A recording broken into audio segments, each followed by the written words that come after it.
Okay guys, this is the first video for the tutorial about the character of the cigarette lighter that I showed you in class. So just to do a small and fast recap here, once you open up Maya for the first time, and notice I am working with Maya 2018, make sure that your workspace is on Maya Classic.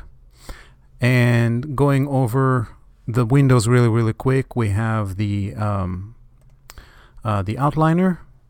In this case, the outliner for me is set to the left side. We also have the perspective. And I also have here the attributes or the channels. We can switch between the channels and the attributes if needed.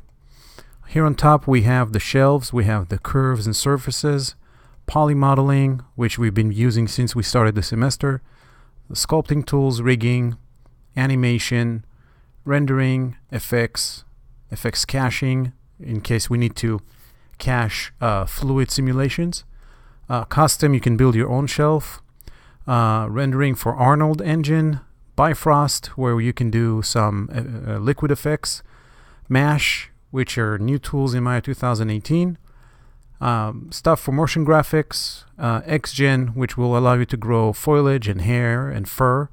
And in my case, I also have V-Ray installed, which is another type of a rendering engine that's supposed to give you photorealistic results.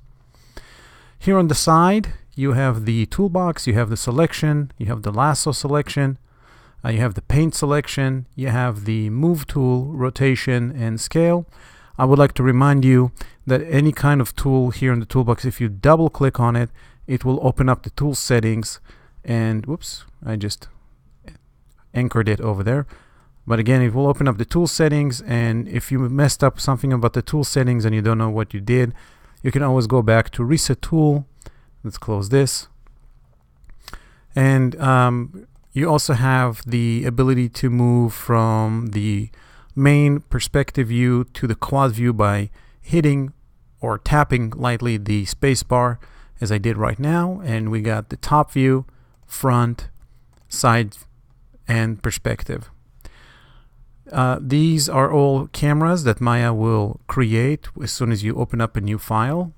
As proof to that, under the outliner, we have the perspective camera, top, front, side. They're all ghosted, which means we cannot select them right now.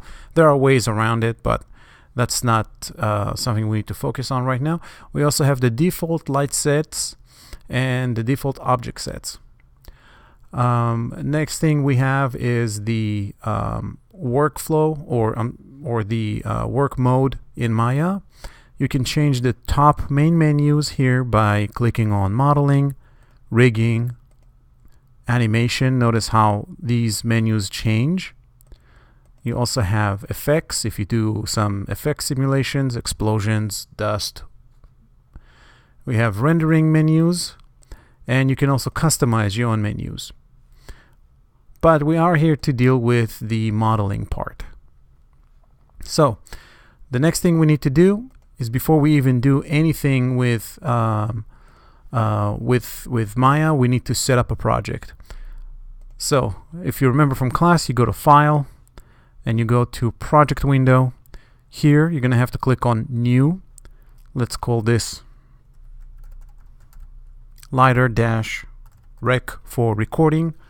I'm going to click on the little folder sign here, and I'm going to take Maya from its default installation path to where I keep most of my work for my students here. There's my WSU, and I'm going to open up a new folder here. This is going to be MART 222. This is our class, and here I'm gonna open up a subfolder lighter. Whoops. There we go, lighter. And we're gonna say this is where we're gonna be saving our stuff.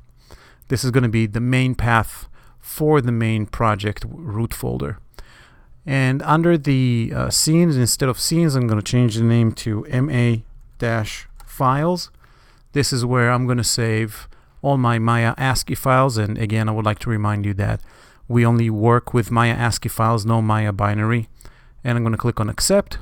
And now the project had been set. First things first, file, save scene. And notice that it sets us to the main root folder of the lighter. And there it is. There's my MA files. I'm going to call this lighter 001 underscore rec for recording, and making sure that I am on Maya ASCII, not Maya binary. And again, if you give me files as Maya binary, I won't be able to save them or look at them or check your homework. So save as, and now it's going to tell me that I have a new file. The next stage would be to bring in the image planes, and these are the image planes that I have sent towards your way in the email with the links to this video, and these are the images that I used in class. So the next thing I'm going to go over is the timeline. Notice that Maya by default shows you 120 frames out of 200. We can always change it. For example, I can change my timeline to 600, and I can also change my frame rate, which means I'm choosing the default 24 frames per second. I have the play buttons, and as I showed you in class, if you click on the little guy, the little running guy here with the gear on his back, it will bring you into the preferences window, where you can change different things for better workflow in Maya. You can also go into the preferences window from Window, Setting Preferences, and Preferences. It will bring you to the same floating window.